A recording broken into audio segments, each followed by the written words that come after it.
नाम उदारा अति पावन पुराण श्रुति सारा। यह बड़ा पवित्र है जिसमें भगवान के नाम का उद्बोधन है। जो भगवान की कथा है वह करती क्या है?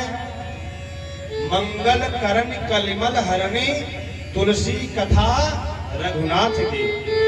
जैसे सूर्य सभी प्रकार से अंधकार को नष्ट करने में समर्थ है, उसी प्रकार से भगवान की जो पतित पावनी कथा है वह हमारे जो विकार है हमारे अंदर उनको नष्ट करने के लिए करोड़ों सूर्यों की भांति है। हम लोग स्वयं अपने सबसे बड़े मित्र हैं और सबसे बड़े शत्रु भी स्वयं हैं। आत्मैव ह्यात्मनो बंधु रात्मैव रिपुरात्मनः। गीता में भगवान कहते हैं हम ही सबसे बड़े मित्र हैं अपने और हम ही सबसे बड़े शत्रु हैं अपने।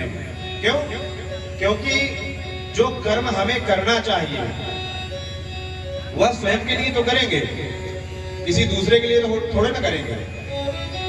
तो इसीलिए ऐसे कर्म होना चाहिए कि प्रतिक्षण ये याद रहे कि परमात्मा करोड़ों आंखों से हमें देख रहा है। बिनु पग चले सुने बिनु काना।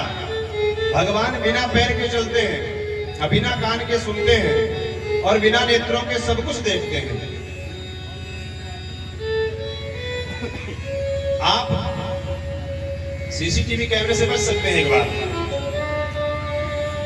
हम लोगों से भी बच सकते हैं, अगल बगल के लोगों से भी बचा जा सकता है। किंतु जो परमात्मा का कैमरा है वह हर समय शुरू ही रहता है। वह आपको सोते जागते उठते बैठते लेटते खाते पीते हर समय आपकी निगरानी कर रहा है। इसलिए जीव को सचेत रहना चाहिए, सावधान रहना चाहिए कि ना जाने कब बुलावा आ जाए और वहां जाकर हम अपने कर्मों का क्या फल देंगे। क्या मिलेगा हमें कर्मों का फल? जब हमने अच्छे कर्म किए होंगे तभी तो वहां फल मिलेगा। जीवों पर दया करना सबसे बड़ा धर्म है। आज एक सज्जन हमारे पास आए थे, उन्होंने कहा कि महाराज सभी लोग मछली मार मार के खाते हैं यहाँ पर, लड़कों बच्चों को तो छोड़ ही दीजिए, यहाँ की माताएं भी बड़ी आगे हैं लक्ष्मी मछली मार मार के खाने में। अरे आप यह देखिए कि हम जब पुत्र को पैदा करते हैं तो कितना प्रसव माता झेलती है, उससे 1 गुना 100 गुना नहीं 1 गुना अगर मनुष्य को वह दर्द झेलना पड़े तो मनुष्य का प्राणांत हो जाएगा। माता 9 महीने बालक को कोख में रखती है और उसे प्रसव के द्वारा बाहर लाती है। और जैसे आप अपने बालक को उत्पन्न करती हैं, जितना प्रेम ममता अपने बालक पर आपकी है, उसी प्रकार से सभी जीव ईश्वर अंश जीव अविनाशी।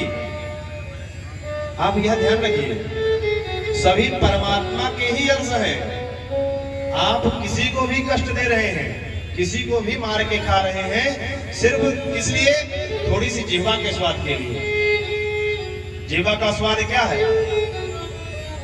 थोड़ी देर के लिए है, थोड़ी देर के बाद मलमूत्र विष्ठा इत्यादि में निकल जाएगा, हमेशा तो रहता नहीं है, फिर नई ताजी मारनी पड़ेगी।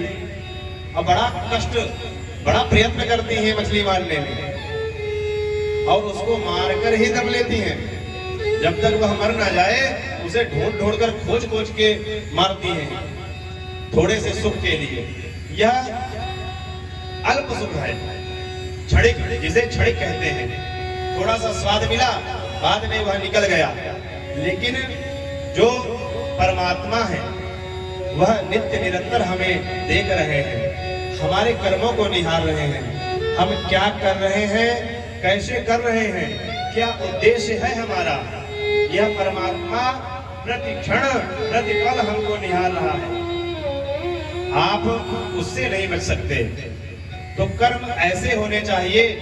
हम अच्छा चोरी करने के बाद अगर हमारा खुलासा हो कि हम चोर हैं, तो क्या सामने वाले से हम नजर मिला पाएंगे? नहीं मिला पाएंगे।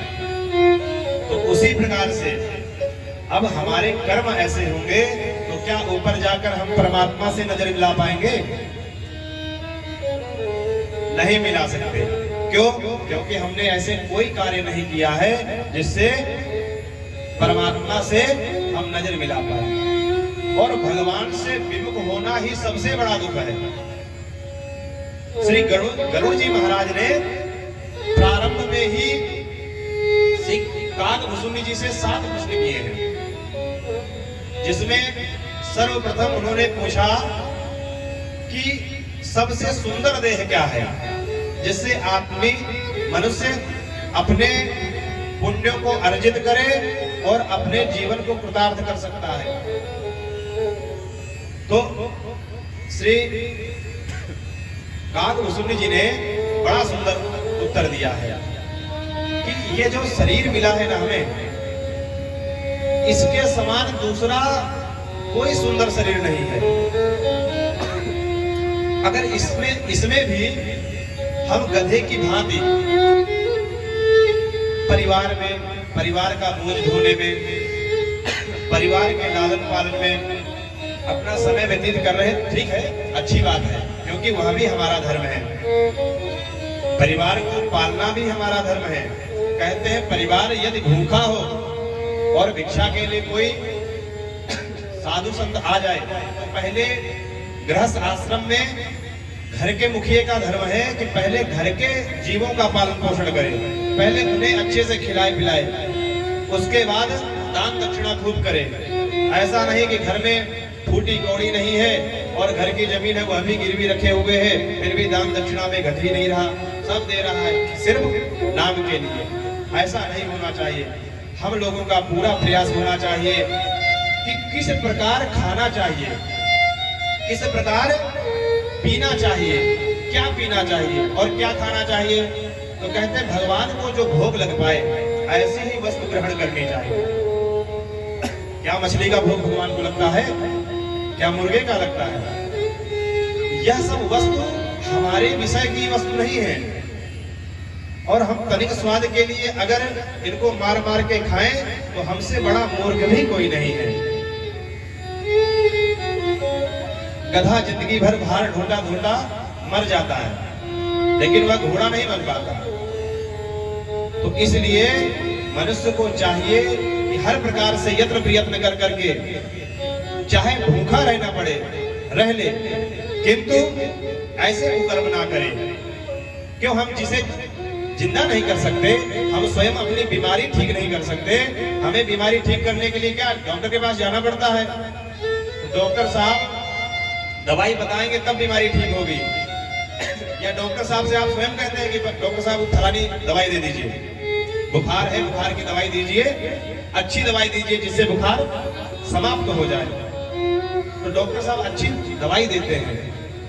तो यहाँ जब हमारे कर्म ही अच्छे नहीं हैं तो हमें दवाई अच्छी कहाँ मिलेगी? तो भगवान का चरित्र हर प्रकार से मंगलमय है, और भगवान के चरित्र को हम सुनेंगे, अगर सुनने का तभी लाभ है जब वह हमारे जीवन में उतर जाए। कथा हर प्रकार से हमारे संशयों का नाश कर दे। संशय ही उत्पन्न हुआ श्री गरुड़ जी महाराज के मन में कि जिस श्री राम की मैं रक्षा कर रहा हूं, नागपास में जब भगवान श्री राम बांध लिए गए और ढूंढा गया कि अब इस बंधन से छुटकारा कौन दिलावे, तो सुझाव हुआ कि गरुड़ जी महाराज को बुलाया गया। गरुड़ जी महाराज आए हैं और बंधन से भगवान को मुक्त कर रहे हैं, और मन में शंका उत्पन्न हो गई कि जो परब्रह्म परमात्मा सभी संसारियों को बंधन से मुक्त करता है, आज उस परमात्मा को मैं बंधन से मुक्त कर रहा हूं, तो क्या ये वही परम ब्रह्म है? यह संशय श्री गरुड़ जी महाराज के मन में उत्पन्न हुआ, जिसके निवारण के लिए पक्षियों के राजा काकभुजंड जी के पास उन्हें भेजा गया। गरुड़ जी महाराज काकभुजंड जी के पास पहुंचे हैं और अपना जो दुख है, अपना जो मन की शंका है जो उनके, वह व्यक्त की है। तो कहा कि सबसे बड़ा दुख क्या है? पहला प्रश्न किया कि ये जो देह है सबसे सुंदर देह कौन सी है?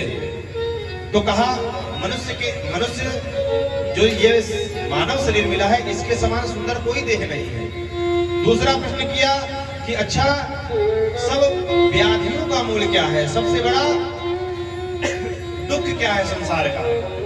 तो श्री गरुड़ जी काकभुजंड जी कहते हैं कि मोह सकल व्याधिन कर मूला, सभी व्याधियों का मूल मोह है।